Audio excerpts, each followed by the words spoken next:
जब बेटे ने छोड़ा घर, दिल छू लेने वाली कहानी। अजय स्कूल से वापस आया। वह लिफ्ट में घुसा, तभी उसी के फ्लोर पर रहने वाला राकेश मिल गया। वह अजय के ही स्कूल में ही पढ़ता था। अजय ने पूछा, क्या हुआ, आज स्कूल नहीं गया? यह सुनकर राकेश बोला, मेरे पापा आज मुझे घुमाने ले गए थे और जानता है उन्होंने मुझे क्या दिया? यह कहकर उसने जेब से आईफोन निकाल कर दिखाया। अजय यह देखकर हैरान रह गया। अभी से आईफोन? मेरे पापा तो मुझे सिंपल सा फोन भी नहीं लेने देते। यह सुनकर राकेश हंसने लगा। किस दुनिया में रहते हो तुम लोग? आईफोन के बिना आजकल कुछ होता है?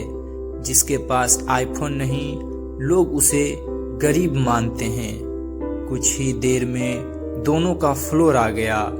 अजय अपने घर पहुंचा। वह आज बहुत परेशान था। सीधा अपने कमरे में चला गया। अजय संतोष जी और राधिका जी का इकलौता बेटा था। संतोष जी एक कंपनी में नौकरी करते थे।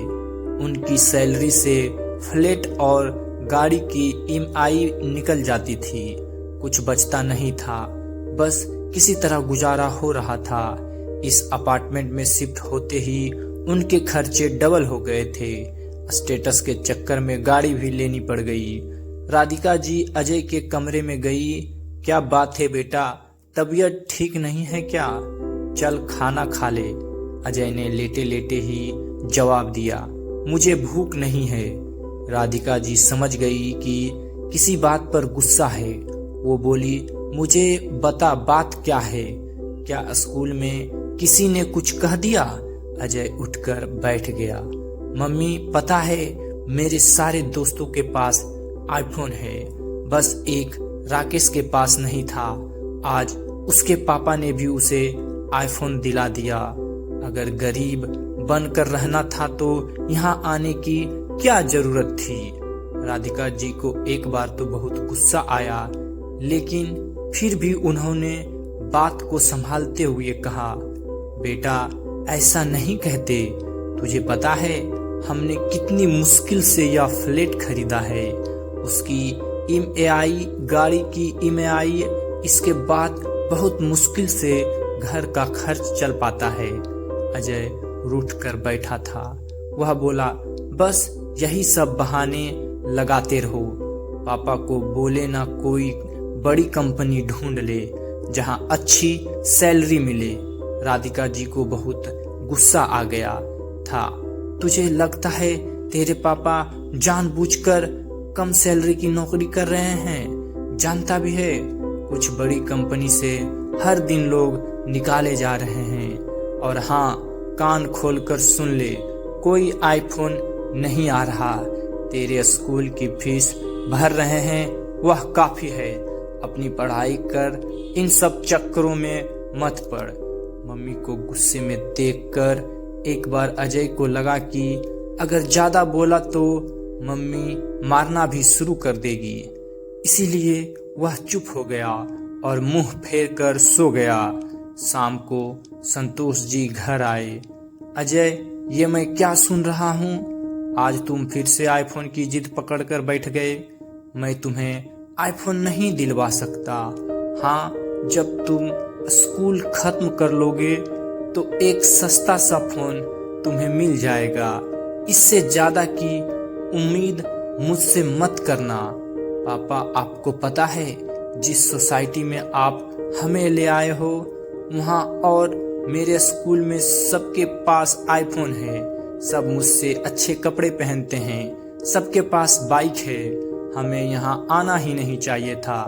संतोष ने अजय को अच्छे से डांट कर समझा दिया।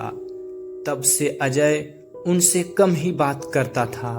एक दिन संतोष जी सुबह सोकर उठे तो उन्होंने देखा अजय घर पर नहीं है। संतोष जी उसे ढूंढने गए, लेकिन वह कहीं नहीं मिला। वे घर आए तो राधिका जी बैठी रो रही थी। उन्होंने एक खत संतोष जी को पकड़ा दिया। उसमें लिखा था, पापा, मैं घर छोड़कर जा रहा हूँ। मैं अब कुछ बनकर ही वापस लौटूंगा। एक एक चीज के लिए मन मार कर मैं नहीं रह सकता। संतोष जी सिर पकड़कर पलंग पर बैठ गए। इधर अजय ट्रेन पकड़कर सीधा मुंबई पहुंच गया। उसे यकीन था कि एक दिन वह बड़ा आदमी बन जाएगा। स्टेशन से बाहर आते ही चारों तरफ भीड़ दिख रही थी। अजय एक होटल के सामने से गुजरा। उसे भूख लगी थी। वह उस होटल में गया। वहां एक वेटर आया। उससे खाने का ऑर्डर ले लिया। कुछ देर में एक कमजोर सा आदमी जिसकी उम्र लगभग 35 साल की थी, खाना टेबल पर लगा गया। अजय खाना खाकर जब होटल के मालिक को पैसे देने गया तो उसने कहा, ये जो सामने आदमी है बहुत कमजोर है, इसे हटाकर किसी ढंग के मजबूत आदमी को काम पर रखो। यह क्या ही काम कर पाता होगा। बेटा, यह आदमी बहुत अमीर बाप की औलाद है, लेकिन आज से 20 साल पहले यह किसी बात पर अपने घर वालों से नाराज होकर यहाँ आ गया। बहुत ढूंढने के बाद भी जब इसे कोई ढंग का काम नहीं मिला तो पेट पालने के लिए यह हमारे यहाँ काम करने लगा। कुछ साल बाद यह वापस अपने घर गया, लेकिन तब तक इसके माता पिता इसे याद करते करते मर गए थे। सारी संपत्ति पर इसके रिश्तेदारों ने कब्जा कर लिया था। फिर वह वापस यहीं आ गया। तब से चुपचाप काम करता रहता है। शायद यह अपनी गलती का प्रायश्चित कर रहा है। होटल के मालिक की बात सुनकर अजय के पैरों तले जमीन खिसक गई। उसने अपने पापा को फोन किया। पापा, मुझसे बहुत बड़ी गलती हो गई। मैं आपसे कभी कुछ नहीं मांगूंगा। मैं कल तक वापस आ जाऊंगा। संतोष जी ने पूछा, बेटा तू कहाँ है? मैं तुझे लेने आ जाता हूँ। नहीं नहीं पापा, बस मैं आ रहा हूँ, कहकर अजय ने फोन काट दिया। रात की ट्रेन पकड़कर वह घर के लिए रवाना हो गया। जीवन का वो सबक जो उसके पापा उसे ने सिखा पाए, उसने ठोकर खाकर जान लिया था। कहानी की सीख, माता पिता की मेहनत और त्याग को समझना चाहिए, क्योंकि उनका प्यार किसी भी महंगी चीज से बढ़कर है। अगर आपको यह कहानी पसंद आई तो please like, share and subscribe. धन्यवाद।